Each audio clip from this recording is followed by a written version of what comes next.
Reinhold Beringer, a PhD student, is at the wheel of a Mercedes-Benz S-Class saloon.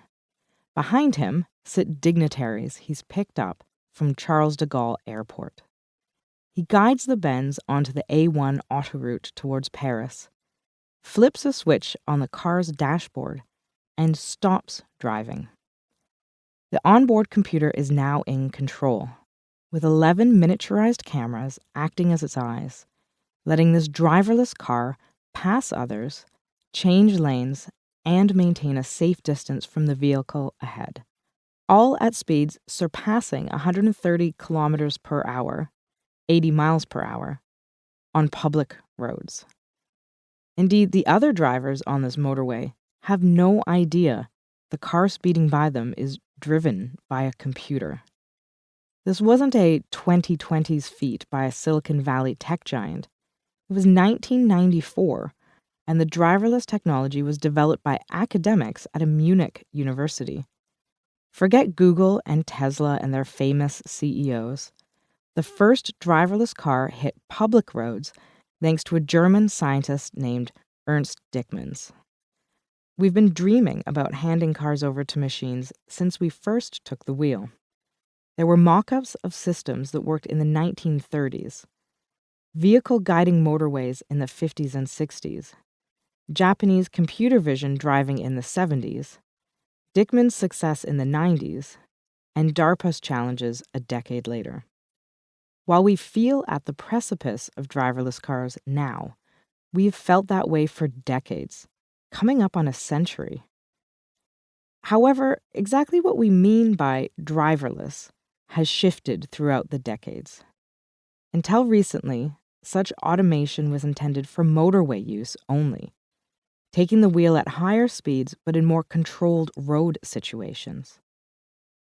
Now, driverless cars are also being designed to work on side roads, meaning they must contend with pedestrians, pets, and other confusing conditions.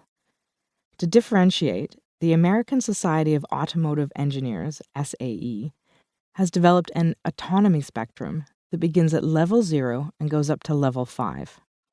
Have an ancient banger of a car? Tell people you have a level 0 driverless car.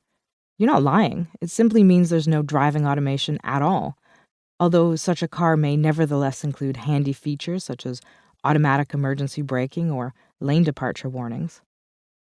Level 1 includes driver assistance such as adaptive cruise control or automatic steering for staying in lane, but only one or the other. Combine the two so the driver gets steering and acceleration support, and you're at level 2.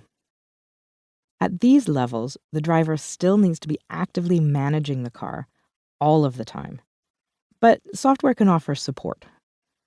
Level 3 is a considerable leap ahead. At this point, the car gains the ability to detect the exterior environment. It has cameras and sensors, and make its own decisions. At level 3, the car can ask the human driver to take back the wheel.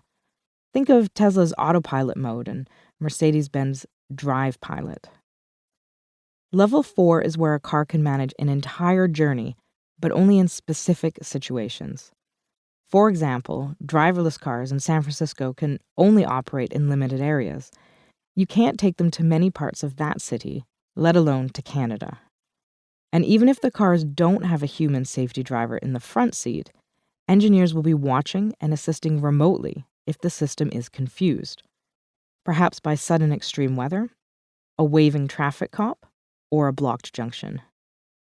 Finally, level 5 is the possibly mythical car that can go anywhere, anytime, without human support, although whether it will ever be built remains to be seen.